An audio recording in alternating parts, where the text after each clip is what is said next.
So we've learned all these location phrases, and if we're going to talk about locations, we want to be able to say that we are going to them or that we are at them.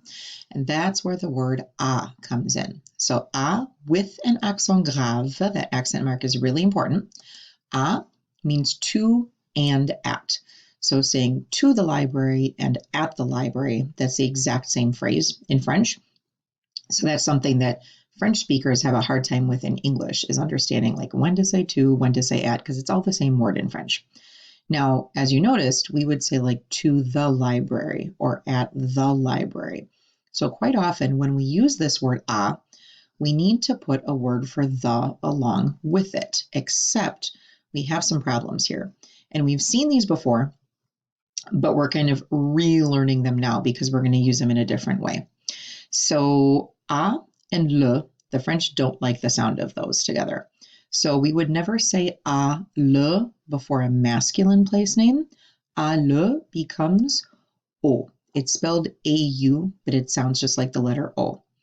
So in a sentence, on mange au restaurant. One eats at the restaurant. À and la we would use before a feminine noun. And à la is fine together, so we can leave that exactly as it is. And we would say, on nage à la piscine. One swims at the pool. À et l'apostrophe is going to go before a singular word that starts with a vowel sound. And those two are okay together. So we would say, on étudie à l'école. One studies at the school. Now notice that we probably wouldn't say the in front of many of these. We would just say one studies at school. But in French, we know that we love the word the, and we have to put it in a lot more situations than how we would use it in English. So just trust me that this is how you would say that in French. And then if we're indicating a place that's plural or like multiple places, essentially, in theory, we would use a and les. But as we talked about before, we're not going to put those next to each other because it would sound like aller. And that gets very confusing because it sounds like the verb that we just learned, aller. So instead of aller, those two are going to smush together and it's going to become o.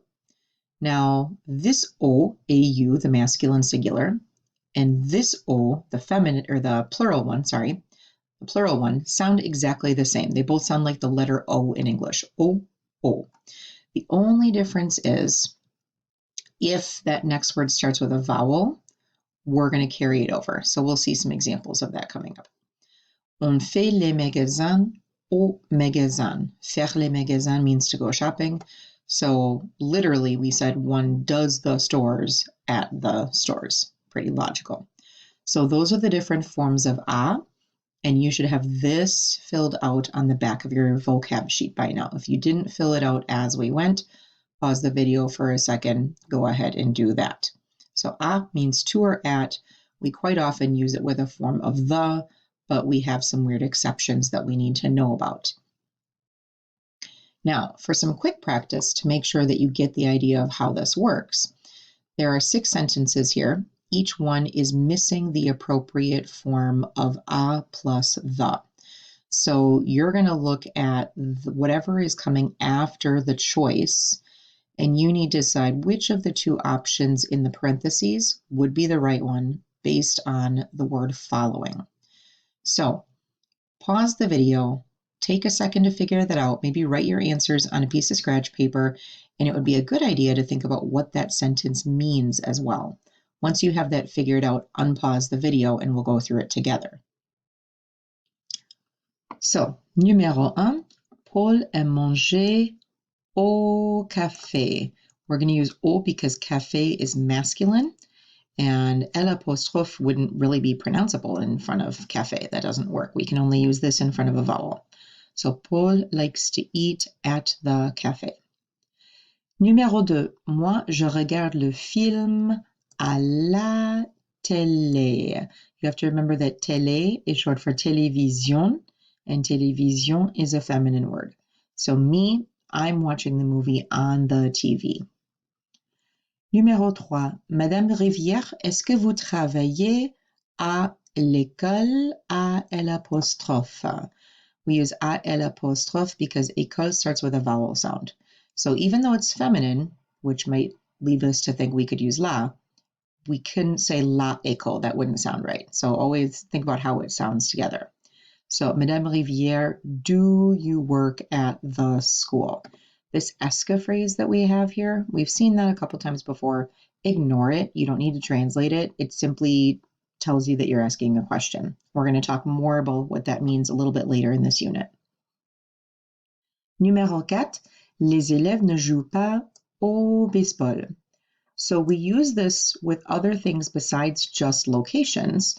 Remember, we had this in all of our sports with jouer.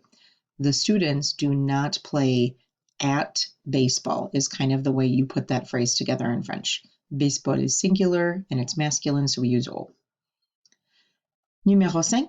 Aziz adore jouer aux échecs. Échec means chess, and it's inherently a plural word. So that's where we get the O in there. Now, when we say aux échecs, notice that we are going to be doing that little liaison that we have talked about before, where normally AUX just makes the sound O, but we carry it over to the beginning of the next word and we say aux échecs, and we hear that like X sound in there, carry over as a Z. So Aziz loves to play at chess. We use O as that connecting word between jouer and a sport or activity. Numéro 6, nous aimons aller au cinéma. Cinéma is masculine, and so we would use au. Nous aimons aller au cinéma means we like to go to the movie theater. So that's how we use a as a connecting word in the middle of activities, or we use it before locations as well in lots of other situations. This is a topic that's going to keep coming back, so I want to make sure that you understand how to use a along with the.